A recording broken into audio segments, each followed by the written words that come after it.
My back gave out in a Marriott stairwell while dragging three giant pop-up banners and two crates of pitch swag up to the third floor because the freight elevator was reserved for the real staff.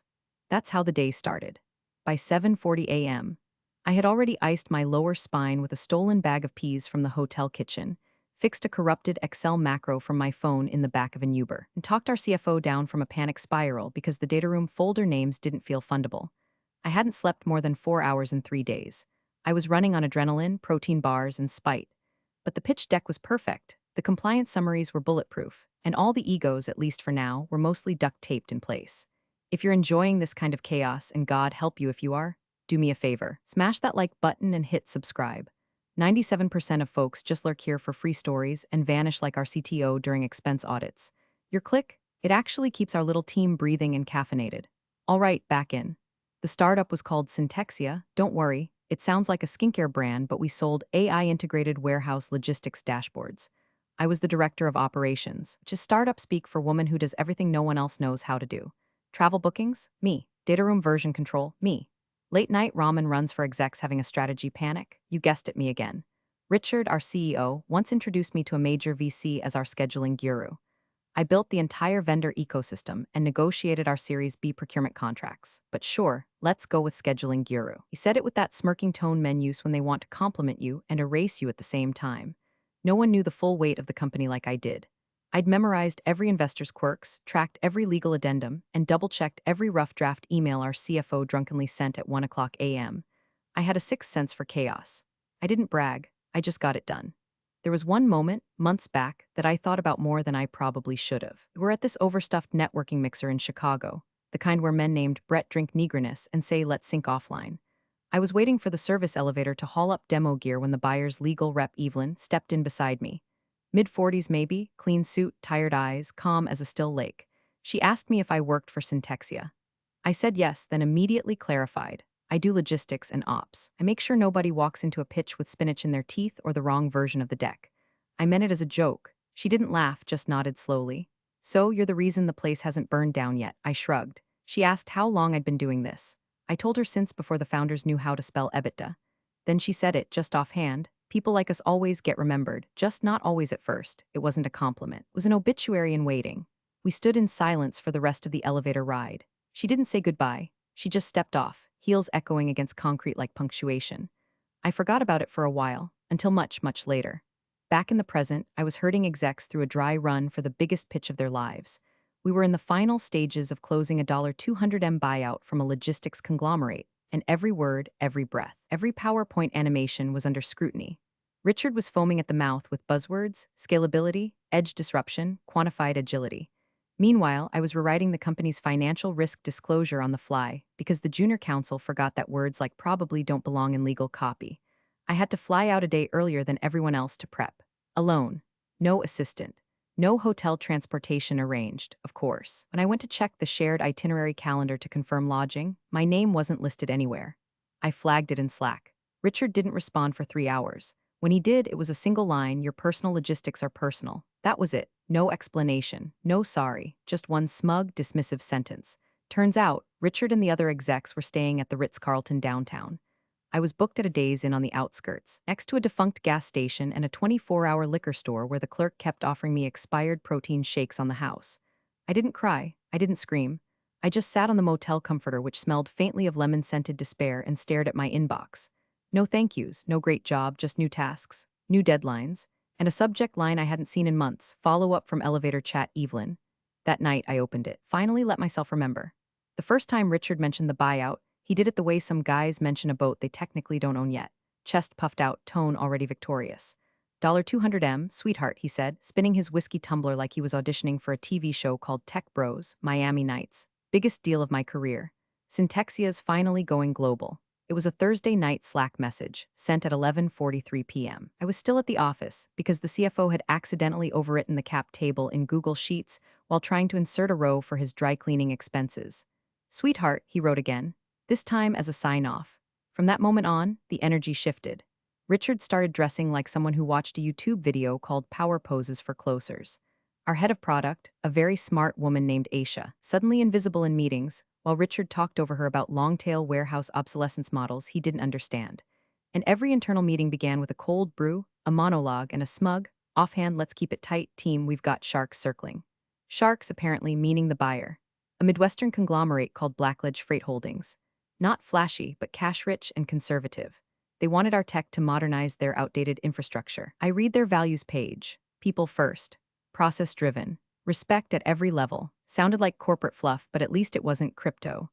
The second the buyer showed serious intent, Richard went into war room mode, which in practice meant micromanaging the aesthetics of our presentation slides while outsourcing all actual deliverables to people like me. I was suddenly fielding 20-hour days coordinating cross-functional documentation while being CC'd as an afterthought on every email thread. One day I asked if we'd like to have a central doc tracking the closing checklist. Richard said, let's not overprocess it. I trust you to keep it tidy. That's how I found myself juggling 12 distinct timelines, 5 legal compliance frameworks, and a COO who didn't know the difference between accruals and assets. The schedule was grueling. Blackledge wanted a pitch presentation in person, on-site in Chicago. That was the culmination of a month of hell. I was tasked with handling everything: flights, lodging, pitch decks, legal binders, tech setup, and catering. Yes, catering. Apparently, if you forget gluten-free bagels and a $200 deal, you're not detail-oriented enough for leadership. I stayed late every night. Missed my kids' school concert. Slept on the break room couch once with a hoodie over my eyes and my laptop on my stomach like a defibrillator. When I asked Richard if I could bring an assistant or at least a second pair of hands for pitch day logistics, he waved me off. You're the ops whisperer. One-woman army, right? Right. 3 days before the pitch, he summoned everyone into a Zoom to align the vision.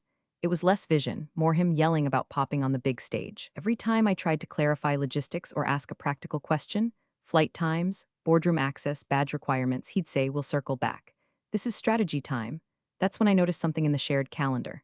Everyone else, Richard, the CFO, the head of strategy, even the junior biz dev guy, was flying out the night before and staying downtown. I, however, had a solo flight booked a full 24 hours earlier. No invite to the group dinner. No mention in the schedule block labeled Leadership Sync plus Buyer Mixer. When I pinged Richard directly to ask about the split timeline, he replied instantly, you'll need to get there early to set up. They're high touch, you understand. I asked about hotel accommodations. He left me on read for 6 hours, then finally sent the now legendary line, your personal logistics are personal. Not company logistics, not Syntexia logistics. Personal. That's when I felt it. Sharp, cold click inside my ribs. The familiar taste of being used, then dismissed. I wasn't team. I was infrastructure, like the printer, like the damn coffee machine. But even then, some foolish, exhausted part of me thought, if this deal closes, maybe I can finally rewrite my role. Get on paper what I've already been doing for years. Maybe finally they'll see me, so I booked the earlier flight. I triple-checked the backups. I confirmed the HDMI adapter. I printed out 20 extra copies of the contract summary in case someone spilled Pellegrino on theirs. I packed light. Black slacks, blazer, flats I could run in. And in the side pocket of my suitcase, I slipped a printed copy of Evelyn's old email. Folded once. Smoothed flat, just in case. I stared at the travel confirmation email like it had slapped me across the mouth. One queen bed smoking check-in. 3:00 p.m. location. Extended stay budget in Joliet, IL Joliet, not Chicago. Not even the suburbs of Chicago. Joliet, 40 minutes from the pitch site in traffic, an hour if you dared breathe during rush hour. The kind of place where the ice machine was probably haunted and the continental breakfast meant bruised bananas and a mystery muffin under a heat lamp. I checked the calendar again, just to make sure I wasn't hallucinating from fatigue. Nope, there it was. Richard, the CFO, the head of strategy, and even Kyle from business development, who once asked me what Control plus F did, were all staying at the Ritz-Carlton downtown, booked under a special block labeled Exec Team Syntexia Pitch. My name wasn't there, not even in the overflow, so I did what any overworked, underslept logistics mule would do. I made it look like a polite question. Hey Richard, noticed I'm not listed on the main booking.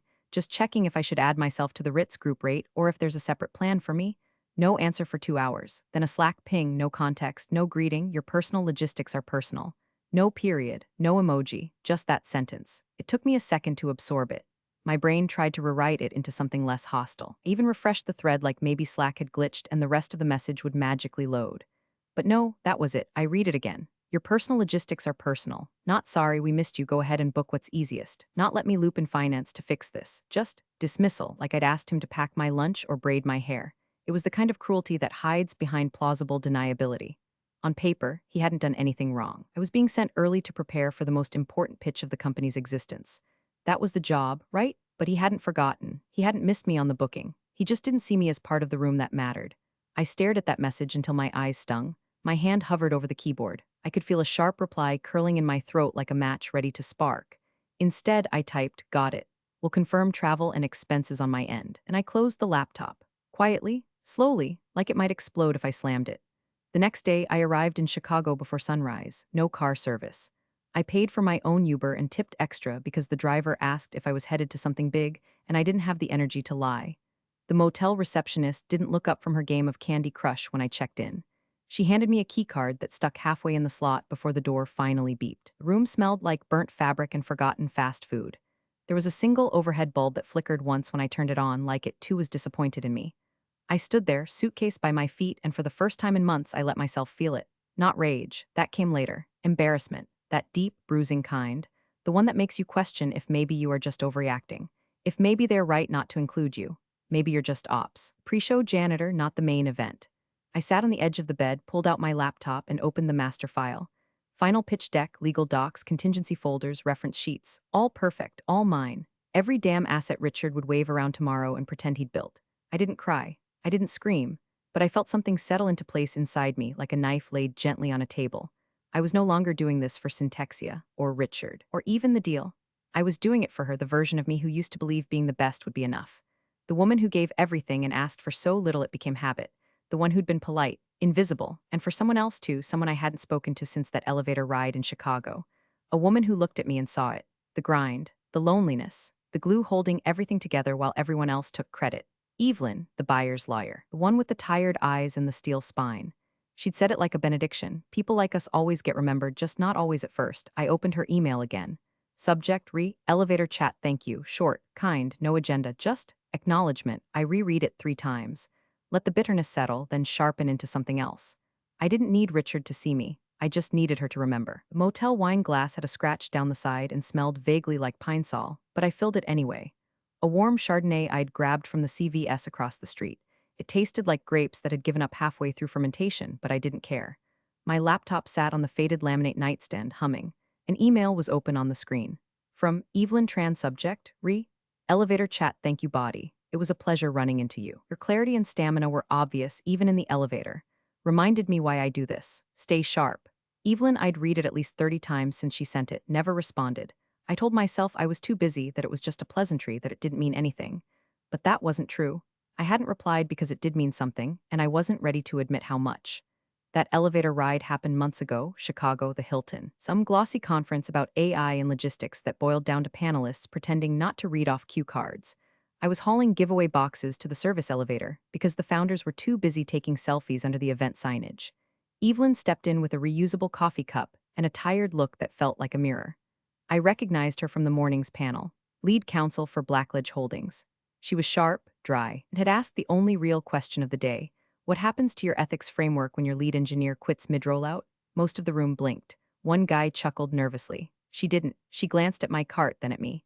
Operational support? I laughed. Depends on the hour. Sometimes it's ops. Sometimes it's duct tape. Sometimes I'm just the only one who remembers where the batteries are. She smirked, and they call that being non-essential. I stood in silence for a few floors. Then she said, "Can I ask you something?" I nodded. "What keeps you from quitting?" I blinked, unsure if I heard her right. She clarified, "You clearly do the hard work. You're not performing, you're sustaining, so what keeps you here?" No one had ever asked me that, not like that. Not in a tone that didn't sound like pity or passive-aggressive curiosity. I thought for a second, then answered honestly. Because if I leave, it collapses. Maybe not right away, maybe not dramatically, but slowly, quietly. And the people who caused the mess won't clean it up, they'll just move on to the next fire. I stay because I remember where the batteries are. She nodded slowly. That's the real answer. Not for glory, for order. The elevator dinged. She stepped off. Before the doors closed, she turned back. People like us always get remembered. Just not always at first. It was such an odd thing to say. Not exactly comforting. Almost like a warning. I didn't know what to do with it back then. I do now. Sitting there in that motel room with the stained curtains and the humming HVAC, I realized something. Evelyn hadn't just noticed me, she saw me. Saw past the fake titles, the corporate costumes, the way Richard introduced me like I was a glorified calendar. She saw the woman in the trenches, one making the system run while everyone else called themselves visionaries. And she remembered. That meant something. It meant everything. I sipped the awful wine, closed her email, opened the master pitch folder again. I wasn't going to sabotage the deal. That's not who I was. This was my work. My fingerprints were on every line, every chart, every legal document fine-tuned to within an inch of perfection. But I'd stopped being invisible, whether Richard knew it or not. Someone else was watching now. someone who understood that logistics wasn't grunt work, it was the backbone. And the woman in the motel down the highway? She wasn't just the warm-up act anymore. I was at the venue by 5:40 a.m. The janitor let me in with a grunt and a plastic keycard that barely worked. My blazer was still damp from ironing it on the motel nightstand using a towel and a coffee mug filled with hot water. Wi-Fi had gone out around 3 o'clock a.m., so I'd preloaded every version of the pitch deck to a USB drive and emailed backups to myself, to the printer rep, and to an old Yahoo account I hadn't used since college. No margin for error, not today. The conference room was a frostbitten shade of beige, windowless, carpeted like a nursing home, and way too cold from the overzealous AC.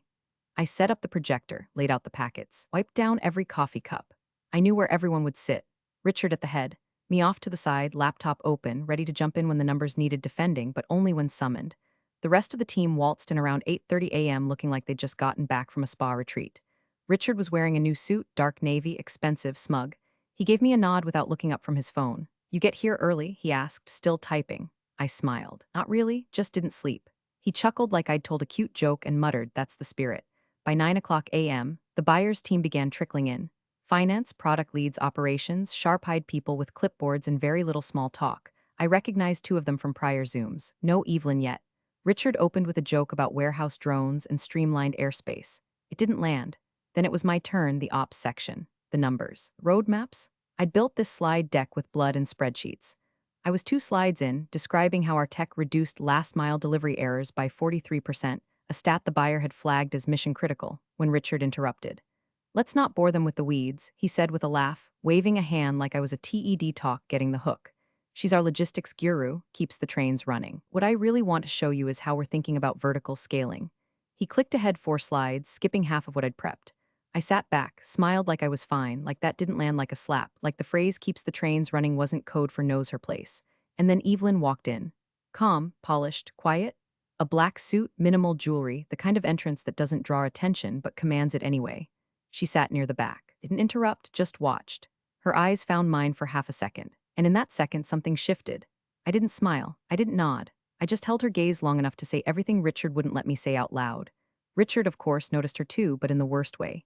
He stood taller, dialed up the swagger, and tossed out phrases like expansion readiness and AI native logistics protocol like candy at a parade.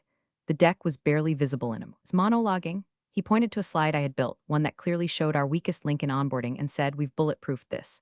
Took some heroics from the team, especially yours truly, but we're airtight." I'd spent 3 weekends fixing that exact issue. Alone, no help, no sleep, no thanks. "Everything we do is best in class," Richard continued, "from our vendor onboarding to our travel protocols. We spare no expense to keep quality consistent." I felt Evelyn watching me again. No expense, huh? I didn't move, didn't flinch. But inside, I felt something cold and sharp beginning to glow. Not quite rage, rage is loud. This was colder, quieter, a kind of surgical stillness. He didn't know he was bleeding in front of a lawyer trained to spot fine cracks in million-dollar deals. He didn't know she'd ridden in freight elevators too. Evelyn said nothing. Just turned a page in her binder and kept listening, as if letting him dig the hole was more polite than stopping him mid-shovel.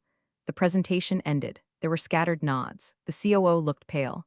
The junior biz dev guy was visibly sweating. I sat in my chair, hands folded, eyes steady, waiting.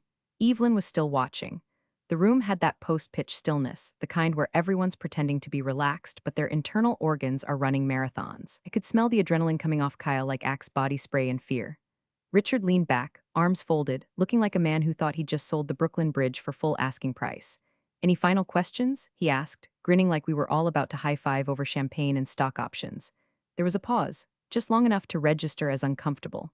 Then Evelyn closed her binder, placed both palms flat on the table, and tilted her head just slightly. "Yes," she said, her voice calm and low. "One last thing." You could feel the oxygen get nervous. Even Richard straightened up. "Where?" she asked, eyes scanning the table slowly. "Is your team staying?" A question so soft it felt almost lazy. But the room snapped to alert. Richard blinked. "Our team?" She nodded once. "Yes, I'm always curious about how prospective partners handle logistics during key engagements." Richard grinned wider. "Only the best," said with a casual wave. "Ritz-Carlton downtown. We figured if we're going to bring our A-game, we should be rested and focused, right?" He even chuckled, trying to turn it into a charming little moment of executive wisdom. "Whole leadership teams there," he added. "Nothing but top shelf." Evelyn's eyes slid across the table, stopped on me. I didn't speak. I didn't blink. I just dropped my gaze to the legal packet in front of me. One breath, two, that was enough. The pause that followed didn't last more than 3 seconds, but it was brutal, like a cracked joint being held just before the twist. Evelyn turned her gaze back to Richard. No change in her tone, no raised voice, no drama. Interesting, she said, and nothing more, but I felt it like gravity changed. Richard, oblivious, laughed. We don't cut corners. Travel, food, tools, we invest in quality across the board. The CFO made a soft, wheezing noise next to him. I watched his face shift just slightly, a flicker of recognition. He was remembering something, probably the part where I emailed them about the motel confirmation, asking if it was a mistake. The email they'd all ignored. The COO cleared his throat. Is there a concern about logistics support? We had everything handled. Didn't we? He looked at me like I might nod and save him. I didn't. I wasn't about to lie to patch their reputations back together with my silence. Not anymore. The silence that followed felt like ice creeping through the cracks of a frozen lake. Evelyn didn't answer the COO. She didn't nod. She just leaned back in her chair, thoughtful. Richard, sensing something was off but too arrogant to name it, fumbled for recovery. I mean, obviously, we value our team across the board. Our ops lead here. He gestured at me without turning his head, has been instrumental. She flew in early to get everything squared away. The way he said it like he deserved credit for letting me carry the world on my back. Evelyn didn't move. Her hands remained folded on her binder, knuckles relaxed. I could feel the CFO sweating beside me. The COO's foot tapped anxiously under the table. I didn't know what Evelyn would do. I didn't know when she'd do it, but something was coming. The tension was no longer mine to carry. It belonged to them now. And Evelyn, calm, composed, devastating Evelyn, wasn't looking at Richard anymore. She was looking past him, at the decision. Evelyn didn't raise her voice. She didn't even blink differently. But she did something far more lethal. She closed her binder, not a rushed close, not a passive we're done here gesture. No, this was deliberate. Pages aligned, pen clipped with a click, that small, restrained movement carried the weight of a verdict. Then she stood, calm as a lake before a storm. No scramble, no sigh, just vertical, measured. Her chair rolled back with a whisper. The room froze. Richard, who had been reclining like a man basking in his own genius, jerked forward like someone just slapped the poker chips out of his hands. Evelyn, he said, forcing a grin. Are we done? She didn't answer. Just turned and walked slowly toward the door. Not power walking, not storming out. Just a steady, terrifying pace that made every executive in that room feel suddenly underdressed and overpaid. Richard stood halfway, one hand extended like a preacher mid-sermon. Wait, did we do something wrong? She paused at the threshold. Turned just slightly, enough for her voice to float cleanly across the table. We take team treatment seriously, she said. We don't fund exclusion. That was it. No accusations. No pitchforks. Just a simple statement of values delivered like gospel. Then she was gone. The silence left behind wasn't just awkward, it was surgical. Nobody moved. The only sound was Kyle nervously drumming his fingers on his Yeti water bottle until Richard shot him a look sharp enough to draw blood. The CFO coughed into his hand and muttered. She didn't say no, technically. The COO was pale, muttering something about sending a clarifying memo. Richard stared at the door like he could will her back into existence. Like the deal might still be hovering in the hallway, waiting for an apology or a charm offensive to glue it back together. He turned to me, finally turned to me as if I was supposed to jump in, fix it, spin it, save him. But I didn't move, I just looked at him. Blank, controlled, not smirking, not smug, just quiet. Because for once, silence wasn't something that protected them. Protected me. I'd spent years swallowing disrespect so subtle you'd need a microscope and a therapist to name it. Years making other people look brilliant while being thanked with backhanded jokes and forgotten credits. But now the air was shifting. They weren't the ones being watched anymore. They were the ones exposed. Richard hit the lobby like a man chasing a train that had already left the station. Get her on the phone. He barked at no one in particular. Spinning in a frantic circle like Evelyn might still be hiding behind a ficus. Call someone, legal, BD, finance, I don't care who. We clarify, we recover, we respond. The front desk receptionist raised an eyebrow and offered him a mint. The CFO was pacing like a dog in a thunderstorm, muttering it's just a misunderstanding. She didn't say no, not technically. The COO had already pulled out his phone and was whispering furiously into it, something about soft commitments and damage control. I stood off to the side near a fake potted plant, my rolling suitcase already by my feet. Packed, zipped, ready. Richard turned on me next. You saw her face, he snapped. What was that? What did you say to her? Did you, was this you? There it was, the old tactic. If it burns down, blame the woman carrying the fire extinguisher. I looked at him. One long, still look. You said my logistics were personal, so I handled them. That shut him up for half a second. He scoffed, then turned to the others, arms flailing now. She's overreacting. She's projecting. God, everyone's so fragile these days. Like I'm supposed to book her a sweet and foot rub just for doing her job? The lobby echoed with his voice, growing shriller by the sentence. I could see the hotel manager watching from behind the front desk now. Two bellhops exchanged a glance. Nearby woman on a laptop subtly turned up her volume to record. Then a text pinged on Richard's phone. He went pale, then another, then three more. He read the screen, face draining like a faulty K-cup. Oh my God, the CFO whispered. The group chat had started. Investor 1, why did Evelyn walk out? Just got a note from their GC. Are we dead in the water? Investor 2, hearing something about employee treatment? What the hell happened? Investor 3, fix this, now. I didn't have access to their group thread, but I didn't need to. The panic was all over their faces. Richard's hand trembled as he tried to draft a response. The COO looked like he wanted to dissolve into the hotel floor. This wasn't just awkward anymore. This was blood in the water. I reached down, picked up my suitcase, and checked the zipper one more time, not because I needed to, but because I could. Richard finally noticed I was leaving. Wait, where are you going? He snapped, voice cracking. I glanced at the time, my train's in 40. I've got work to do. He blinked. You're not staying for the debrief? I gave him a soft, polite smile. There's nothing left to debrief. He took a step toward me like he wanted to bark something else, but then stopped. Maybe it was the look on my face. Maybe it was the fact that, for once, he couldn't spin this. Evelyn hadn't made a scene, she didn't need to, but she had made a statement, and the world she lived in, it listened. I rolled my suitcase past him, past the CFO, past the PR guy who was now frantically whispering about damage mitigation and controlling the story. They hadn't fired me, but they wouldn't get the chance. I was already gone. The train ride home was quiet. I didn't listen to music, didn't answer texts, just let the silence sit next to me like a long-lost friend. The kind that doesn't ask questions or force conversation, just rides with you until the panic drains from your bones. By the time I got off at the little station outside my hometown, the sun had already dipped behind the Dollar General, and everything smelled like wet pavement and late August air. I walked into my apartment around 9:30 p.m., kicked off my shoes, let my suitcase lean against the wall.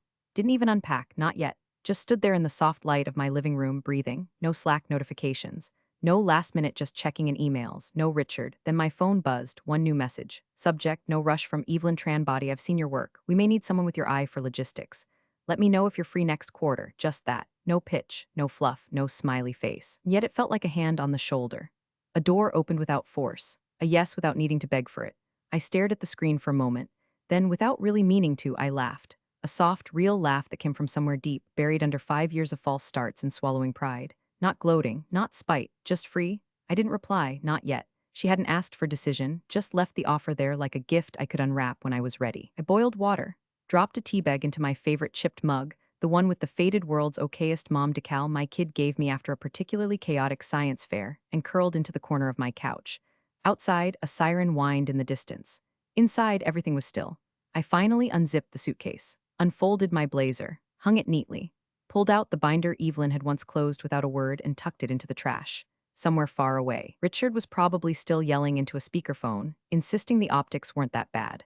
Somewhere, a junior PR rep was drafting their third version of We Remain Committed to Employee Equity. Let them. I had nothing left to prove, nothing left to defend. Someone powerful had seen me, and this time, I didn't need to carry anyone else's weight, just my own. Thanks for watching, you cubicle warriors. Hit that subscribe button. Unless you're my old boss, then you're on your own. Revenge of the coffee pot strikes again.